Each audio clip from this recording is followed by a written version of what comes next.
Oh, well, glad you like. Yeah, thank you, Cool Banana. Yeah. They want me to go back on, but I'm too afraid to because of his recent comments. So for now, I'm not.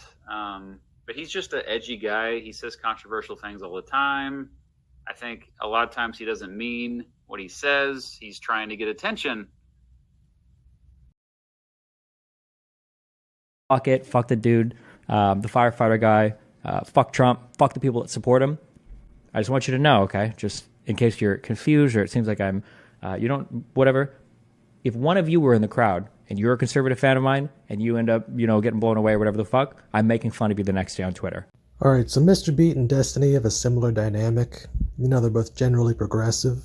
I'm pretty sure, I think I'm going to axe any introduction of me as progressive or far left. I don't know if I'm going to ever associate with any of that shit again. Well, I think progressives are just people that accidentally stumbled onto Tumblr instead of 4chan. I'm over it. I'm over it. I'm done with it. I don't want to identify with the community anymore. I don't want anything to do with the community anymore. Generally liberal, and they're both big internet figures within their own similar spaces. Mr. Beat within the historian community, and Destiny within the political pundit community, although that line is crossed on occasion. Where they really differ is their approach, which is why Mr. Beat's liked, and Destiny's more controversial, to say the least. If a 29-year-old fucks a 16-year-old, that's not technically pedophilia. They're not a child. It's just somebody that's using a minor. They've both met a number of times, but Mr. Beat's afraid of talking to him again because... Fuck it. Fuck the dude. The firefighter guy. Fuck Trump. Fuck the people that support him. Which is exactly what I'm going to be covering today. Their relationship, their discussions, Mr. Beat's reaction to Destiny's current dilemma, and what I think of it.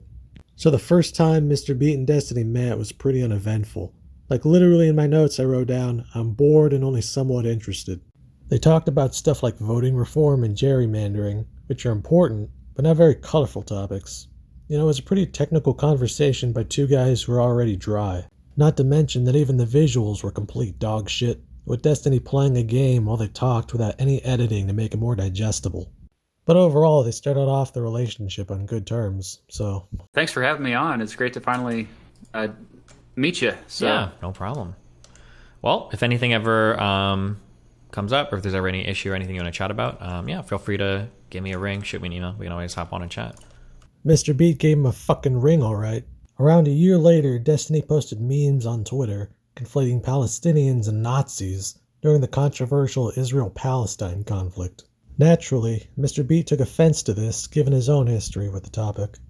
Not just the economy that and Biden's age that have caused his poll numbers to go down, it's also what's going on in the Middle East with Gaza. A lot of younger Americans, younger Democrats are just disillusioned with Biden's response to the, horrific things we're seeing happening in Gaza. We continue to blindly support Israel and give a little bit of lip service. Biden gives a little bit of lip service to the Palestinian refugees and civilians that have been killed there. Thousands, if not tens of thousands of civilians killed in Gaza, and we continue to just blindly support Israel. So that has really disillusioned a lot of, especially younger Democrats. This, combined with Mr. Beat not being someone who handles conflict very well, even if it's on something as unsubstantial as Twitter, where he got shit for his opinion on the subject, I'm sure riled him up even more, and pushed him to meet Destiny on his platform, which I'll be getting into next. So to set this all up, Mr. Beat leans pro-Palestine while Destiny leans pro-Israel, which automatically means this encounter will be more entertaining than the first one. Got really frustrated that you were not giving a very nuanced take on it, and you were actually kind of poisoning the online dialogue about it. Okay, so Mr. Beat joins the stream, and already it's pretty uncomfortable. You can tell he doesn't want to offend Destiny or his fans, which is why he starts by kissing his ass and then brings up his problem with him. Yeah, what's up? Yeah, well, first of all, I respect you as a commentator, and I just want to get that out of the way. Like, of all the political streamers, it seems like you tend to be on the ball more than not. So, and I think he does this because he's scared to confront known faces with differing opinions. partly because he doesn't want to get called out, because he doesn't handle conflict very well. But then some of your viewers started attacking me because like I was being critical of you. Which is why whenever he has an interview with someone, he just kisses their ass and never confronts them on anything. Which is why they generally don't do very well for someone with over 1 million subscribers. So the first actual argument they have is on the intent of pro-Palestine protesters following attacks on Israel by Hamas. Mr. Beat downplays any notion of negative intent by the protesters and scorns their ignorant timing, which made them look bad, while Destiny believes that the poor optics were intentional, that they were actively showing off their hate towards Israel and their lack of regard for Israeli citizens. I do understand that the optics of like, oh, Hamas commits these atrocities toward Israeli civilians, innocent people. It's horrific. And then all of a sudden you have all these protesters defending Palestine. That was not good optics immediately following that, because there's a proper way to do things if you really want to get your message out there. Sure. Also, I would push back on that. I thought the optics were perfectly fine. I think they conveyed exactly what they wanted to convey. I don't think there were good faith people that were just in the interest of helping Palestinians doing that pro-Palestinian protest the day of or the day after, like a huge attack in Israel. I think the message was pretty clear, and I think it was received, pretty concisely, I would say. But personally, yeah, I think it was pretty fucking tone deaf to say shit like Palestine will be free right after attacks on Israel, which definitely puts that phrase on a more menacing light by association. And I think that, or at least I'd hope, that most people would see that regardless of sides. But then I think like the pro-Palestine movement is generally an extremely emotionally charged movement, which means that there's not much room for dissent or nuance, which combined with the idea that many if not most of their supporters tend to be younger, it means that extremism will inevitably play out in the minds of their supporters, even if you don't believe it represents the movement as a whole. So I guess what it comes down to is, how much stock do you put into rhetoric like this?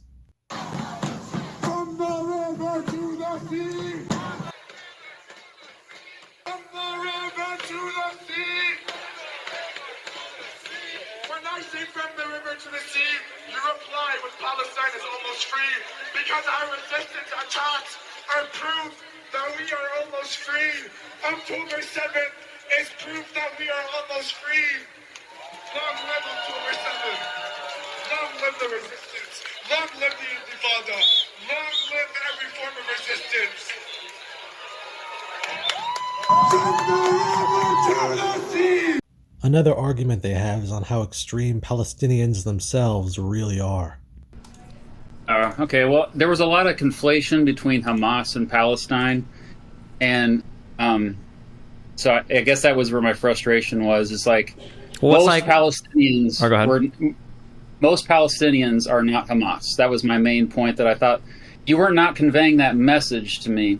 That was my frustration. I agree that most Palestinians aren't Hamas, but both sides have been playing very fast and loose with that definition. I don't know if you saw one of my tweets, but somebody got upset about, I think there was a meme that I tweeted comparing, I think it was like the Palestinian flag to the Nazi one, which should have been a Hamas flag. I just wrote this for my subreddit. It should have been a Hamas flag. Oh, but, yeah. See, that was one of the ones where you like triggered me on sure. that. Yeah, which is kind of fair. However, a lot of the people protesting and a lot of the people representing the pro-Palestinian side play very fast and loose sometimes with both Hamas and Palestinians. Like they'll talk out of both sides of their mouth sometimes on it. I agree that they're kind of separate people, although that's really hard to say for the Gaza Strip. I don't know if that's true for Gaza.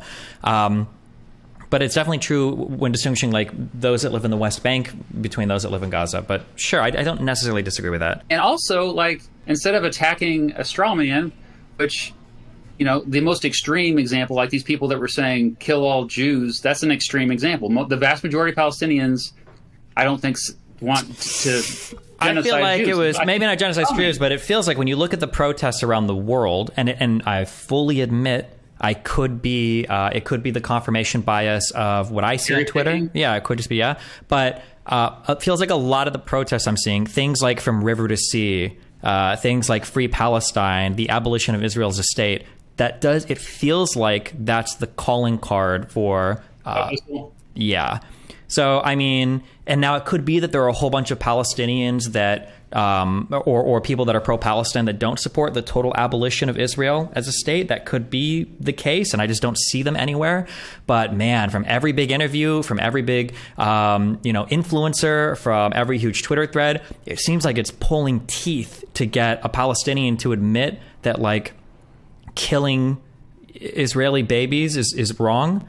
Like, they have to qualify the fuck out of that a million times when they say it. And I think if you're an Israeli citizen, you look at that and everybody's telling you, like, well, make peace with these people that are using phrases like settler babies. That's probably a really hard sell, I think, for a lot of people in Israel. Even though the meme was a mistake, Destiny still holds Palestinians, or at least Gazans, accountable for what Hamas does to some extent. Unlike Mr. Beat, who says that claiming all Gazans support Hamas is like saying all Americans support the US military, which also serves to undermine the idea of Gazan support for Hamas. Well, a big thing is that it's like, to me, it's the equivalent of like saying everyone in Gaza Strip is on board with Hamas is like the equivalent of saying everybody in the United States is on board with the American military. You know, like the United States notoriously in recent years has been pretty bad about drone warfare in terms of killing civilians. About 90% of targets, as it turns out, have been civilians, and that's just what we know about. And so many people around the world view the United States military as terrorists. Sure, hold on. I understand that. I reject the comparison, though. I'd be way more willing to accept that the U.S. public support of American military if this was happening in much closer quarters with people on our borders. I think this isn't to excuse maybe the public's lack of care about drone warfare or whatever, but like it's a lot different when this is happening 10,000 miles away from you versus when it's literally right on your border. I think that if, for instance, if the United States was engaged constantly in drone warfare with Canada or with Mexico, I think we would have very strong opinions about it, like incredibly strong opinions about it. And if it did continue, I do think that there would be a reckoning that the American public would have, that you'd be able to hold them responsible. Like, you're literally bombing your people, like other people right on the borders of your country. You should be very aware of this. Again, to be clear, not to excuse it happening if it's farther away from you, but I do think the feeling is quite different.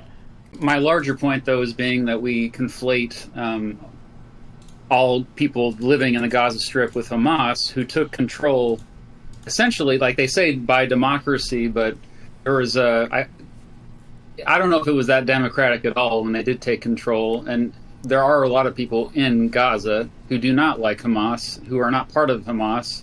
But at the same time, it's like...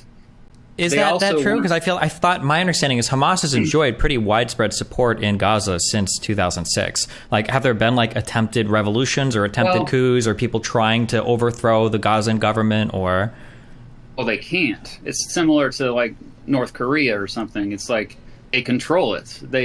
If there's one group in control that's authoritarian, and you just kind of want to live your life, day-to-day stuff, clean drinking water if you can, you're just kind of gonna go with it. It's more important to like survive. So I agree that saying all Gazans or West Bankers support Hamas is pretty ridiculous, but overall this is like the big one. How much support does Hamas actually get from Palestinians? Do Palestinians hate Jews? And how does that actually affect the conflict? If Mr. Beat's right that Gazans don't support Hamas, then it doesn't really matter what they think since Hamas will reign there regardless, which is why violence against citizens could be considered less justified. Whereas if Destiny's right, then Gazan support of Hamas could be used to justify more negative, or even outright harmful treatment of them. Not saying that's what Destiny supports, but he's definitely less trusting of Palestinians than a lot of other left-wing commentators. More and more civilian casualties in Gaza, we're creating future terrorists. Sure, I'm sympathetic towards that, and I understand that. And obviously, I think even Israel must be somewhat cognizant of that. I think the issue so far, though, is Israel doesn't see a clear solution that ensures its survival in the future. Because everything that involves granting rights back to Palestinians, everything that involves like reducing the embargo, giving them access to more electricity, food, water, supplies, trade, and everything, they see it as just building up basically they're just building up a future rival or enemy whose goal is to seek to completely and totally eliminate them in the future, like them and the other people that they're surrounded with. I think that's Israel's biggest worry, which again that leads us to where we're at now, which is a status quo, which is unacceptable and somewhat chaotic, right? It's going to produce more of these types of events in the future, which aren't good. But I mean, I'm pretty sympathetic towards the Israeli side, given the history of the region, that they feel like every person there kind of wants to destroy their country. Yeah, and Next, they argue if a one-state solution is possible. Mr. Beats says that it's possible but difficult, while Destiny says that he thinks it won't work, but then he contradicts himself by implying that it could.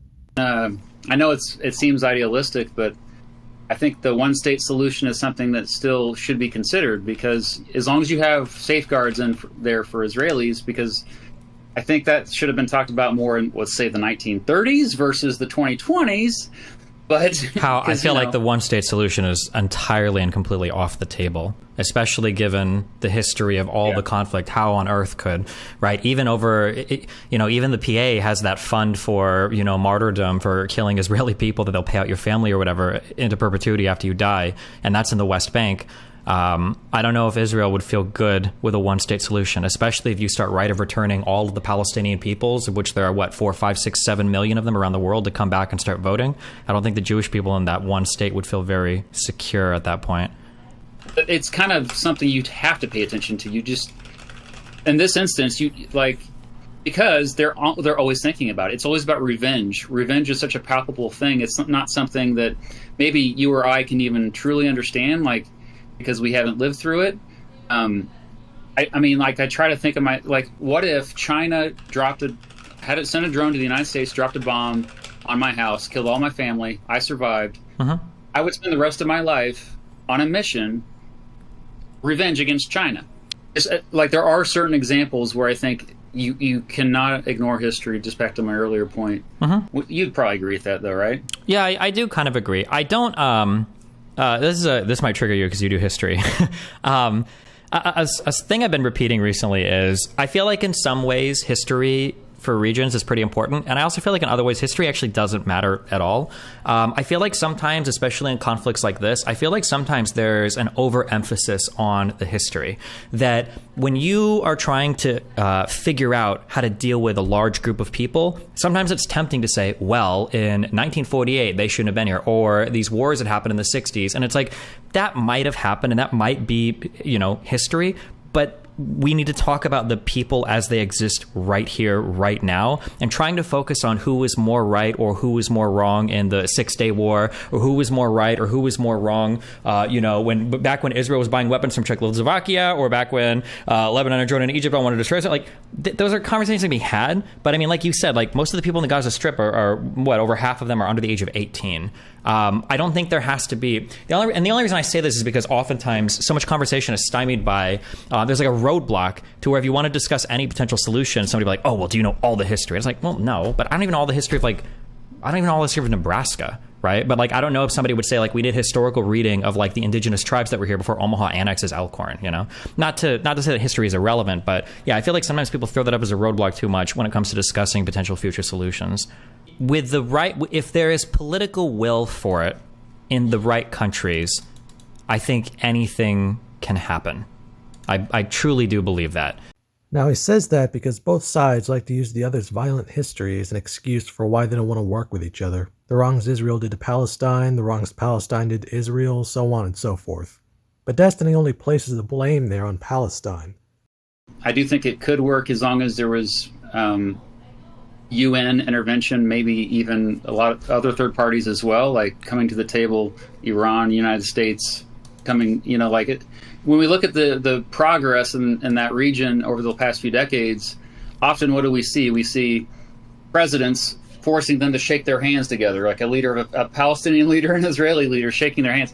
And I think a lot of that is just PR and superficial. We've seen progress. I mean, even Trump was able to make some progress there. The Bush was, Clinton was, especially Jimmy Carter was. But I think you need other countries there, not just the United States as the third wheel. Yeah, I agree. Especially Iran. It's really the rest of the world needs to be involved, because this could ruin it for all of us. As a species, we need to consider that if they don't figure this out now, the survival of our species could be in jeopardy. And so I think everybody has to be, I think the more moderate Palestinians, get them to the table. but also it's okay, and obviously Israelis, but also get other countries like Iran into the negotiations, because otherwise they're going to continue to secretly fund these terrorist organizations, Hezbollah and Hamas. It's just, I think there has to be these continued back and forth, and to pretend like the United States can solve this, it's ridiculous. It seems like they understand that both sides like to hide behind historical violence as a reason not to cooperate, but Destiny isn't willing to put the pressure on Israel to work through that. Instead, he just lets Israel dig their heels in, while Mr. Beat would want Palestine to actually work with Israel a little bit, even though both parties have reason to fear destruction. Kind of funny, because Destiny's supposed to be the sensible building bridges guy, but abandons that when it really matters, apparently. But on a lighter note, I think the funniest part was this bit here when they're dunking on old people. Oh, the one thing we don't talk about as much. I never want to let old people fucking forget this fucking shit. I remember growing up so much, okay? I heard so many goddamn times from older people, don't believe everything on the internet, don't trust the internet, read books, don't do the internet, read books. And who gets radicalized more by stupid fucking Facebook memes than anybody else now? It's goddamn boomers, okay? People in their 60s, 70s. I was so happy 10 years ago when my mom told me she stopped watching Fox News. She was like, oh, sick, you're like getting better news sources, I guess. And it turned into fucking Facebook. I couldn't believe that shit, okay?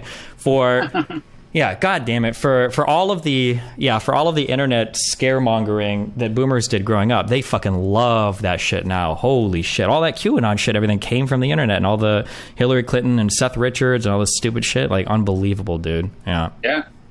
I never forget when I had a cousin make the claim that Obama was a Muslim. And I said, "Can you give me evidence for that? Good evidence?" And she sent me a meme. True. Yeah. I remember that was back in the good days when a good conspiracy theory was that Obama might have been Muslim. Those were the good days. Now the conspiracy theories are that Hawaii wildfires are being started by Jewish space lasers so that Oprah Winfrey can increase the property value of her mansion in fucking Maui or whatever. I remember conspiracy theories used to be simpler, not as crazy. Jesus, yeah. Overall, it was an entertaining debate between two informed people who clearly had agendas, but knew what they were talking about. In a bubble, if you just watched this stream and the previous one, you'd probably think that they were on decent terms. It's not like they really went at each other. But a couple months after the Israel-Palestine debate, Mr. Beat commented on a Noah Samson video, yeah, that guy, saying, "I usually agree with Destiny on most of his opinions, but his takes on Palestine have been astoundingly and consistently wrong. It's made me stop watching him, honestly, and now I question why I began to watch him in the first place." I'm guessing someone sent that to Destiny because he responded on Twitter with a crop of that comment and quotes Mr. Beat by saying, his takes are consistently wrong on everything, and then says, doesn't name a single take he disagrees with. And then Mr. Beat responded to that by saying, yeah, I was in a bad mood when I wrote this. I think this comment chain best expresses my thoughts in the matter. You know, obviously when you're emotional, your head goes out the window, and you tend to put much less scrutiny over your own words than you otherwise would.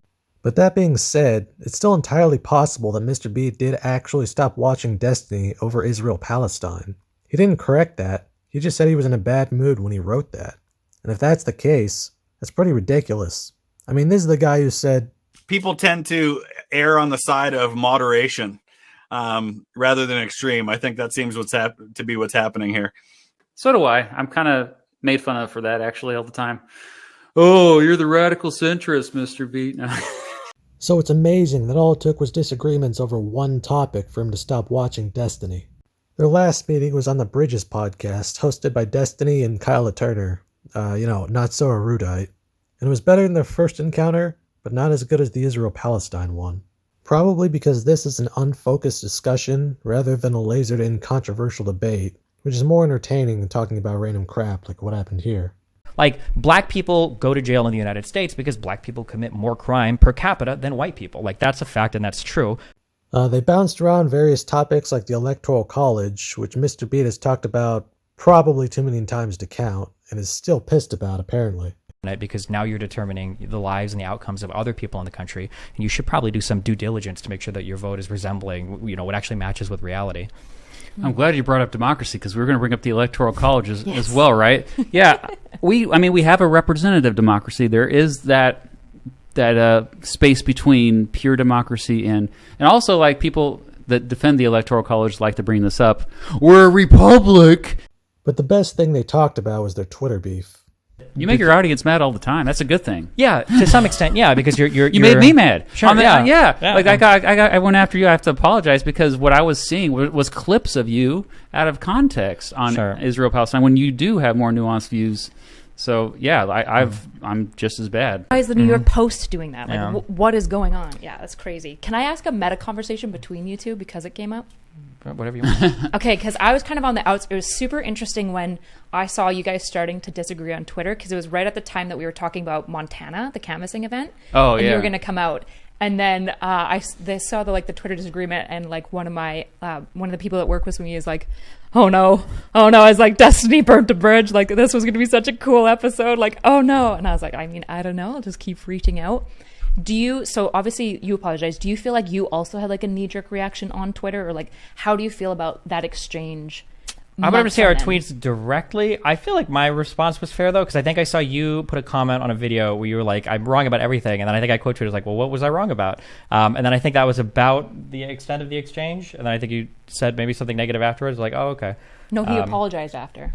No, I sent you a personal message, I think, just saying like I didn't get the full context. Maybe, yeah. But yeah, I mean, I feel like a lot of people, I mean, like you said, I think people see like clips and everything of me, so it's hard to defend. It's really his fans.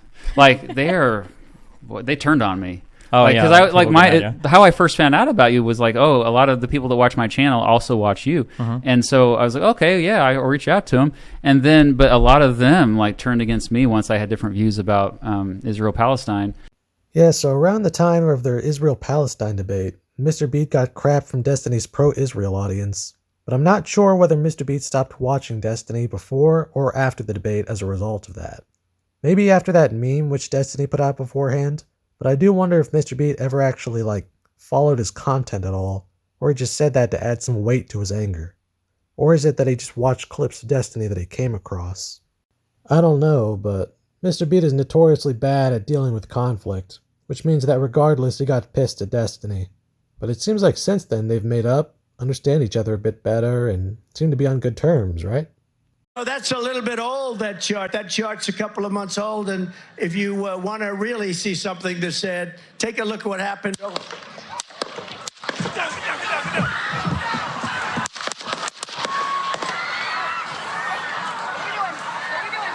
Okay, so after the assassination attempt on former President Donald Trump, the internet exploded, and a lot of leftist takes on it more or less resembled this. Like, I remember actually seeing trends on Twitter at the time, like hashtag shooting lessons and hashtag shouldn't have missed, and shit like that. Pretty distasteful stuff here, which of course Destiny partook in, except that he didn't stop at Trump, and actually made fun of a firefighter who died that day in the shooting. He said, "A person in a crowd cheering for and supporting a traitor to this country caught astray? I'm so sad. Please." Fuck it, fuck the dude, the firefighter guy, fuck Trump, fuck the people that support him. I just want you to know, okay, just in case you're confused or it seems like I'm, whatever. If one of you were in the crowd and you're a conservative fan of mine and you end up, getting blown away or whatever the fuck, I'm making fun of you the next day on Twitter. He rightfully received backlash for this, even from his own fans, but of course it didn't do anything other than get him temporarily banned off Kick and have his Twitter monetization paused. Both because he's too big to fail, and in politics, human lives just mean less, so nobody really cares. Oh, well, glad you like. Yeah, thank you, Cool Banana. Yeah, they want me to go back on, but I'm too afraid to because of his recent comments. So for now, I'm not. But he's just an edgy guy. He says controversial things all the time. I think a lot of times he doesn't mean what he says. He's trying to get attention. Mr. Beat's response to this, which I also showed at the beginning and I just showed now, was terrible. I mean, yes, there's absolutely truth to what he just said and that Destiny is edgy, but Destiny is supposed to be the anti-extremist guy, like with fighting against Hassan Piker, who people might refer to as the alt-left, for saying America deserved 9/11. And he even likes to say that he's a reasonable guy. Well, has also said there have been some pretty dumb takes, like for as far as the people defending Palestine, but I will grant that. But again, I think a lot of that is If you think about how the internet works, Mm-hmm. we see the most extreme examples because outrage gets clicks, outrage gets attention, and that's, I think, probably the tweets I saw from you were the ones that were like, you kind of knew what you're doing. I know what I'm doing sometimes, and I feel like most of my tweets are pretty good. I think I had like 2 memes, but otherwise I feel like most of my tweets have been like pretty reasonable. I've usually encouraged people not to be radicalized on both sides, not to become crazy anti-Palestinian. Yeah, unless you've seen other tweets of mine that you super disagree, then we can hash those out if you want. So if it's a joke or not, do you really think that this helps his image of being a bridge-building, anti-polarization guy? Like, Mr. B could go on all day about how Trump stirs up stuff like racism, bigotry, and hate. But when it happens right in front of his fucking face, he doesn't care because somebody he likes is doing it. The only reason Mr. B has any misgivings about talking to Destiny again is because he's afraid of any backlash he would get. He doesn't care about Destiny's shit-stirring that could cause violence or stir up hate, because apparently it's just a prank, bro. And it's not like anyone could take intentionally outrageous shit and become radicalized over it, right? if you think about how the internet works, we see the most extreme examples because outrage gets clicks, outrage gets attention. Now, originally I was just going to end the video there, but since then, Mr. Beat has visited the DNC and filmed there for a couple days. He bumped into other content creators like I'm Really Important and Pondering Politics, and probably the biggest political face he talked to, Cenk Uygur. But Destiny called in at one point, they talked about various crap, and then his group carried him around with them through a speaker, where they bumped into Cenk again. Faces. The real movers and shakers. Yeah. Oh, there's Cenk. Oh, Cenk. Cenk. Hey, we've got our buddy Destiny on audio here and video. You want to say hi, maybe? Hey, Destiny, how you doing? By the way, yes. You're going to be on the same side of these Piers Morgan debates for one. Yeah, that's right. That's good. And on our chances of winning, you're welcome. Jake's got a little something right here. Wow. Are you ready to say thank you to Cenk for pushing Biden out, Stephen? Thank you so much, Cenk. I can't believe I ever doubted you, and it's because of you. It was exclusively you and the young Turks that pushed out Biden. Now we have all this energy, and you know what? You know what, Cenk? Listen, if you want to make fun of me a lot, if we win the election, I don't care. You can do a whole episode, okay? Roasting me for it. I don't give a fuck, all right? You're good, all right? Yeah, first of all, I appreciate that. And I wouldn't say 100, maybe 99, 98% are credit. No, seriously, look, man, if I help 1%, I'm happy about it. But look, put all that aside. Yeah, we're on the same team. Let's go Harris Walls. Let's win the election. Let's kick Trump's ass. Let's go win this thing. Feel the love. Yeah. So yeah, Mr. Beat clearly doesn't care. And as far as the idea that he'll get attacked for going on another show with Destiny, I mean, if he means criticism, then it's possible, although unlikely. But like, the idea that he'll get attacked or his followers will revolt, since that's all that really matters in the end, what your fans think. A lot of our audience are the same, though. Yeah, Destiny's audiences and mine definitely overlaps. So a lot of you are like, why don't you go on his stream? That's just pure bullshit. But that's all I have for today. If you like the video, leave a like. I would appreciate it. It's my longest one yet, and hopefully that reflects in its length. But in conclusion, Mr. Beat is a hypocrite, and I want to die.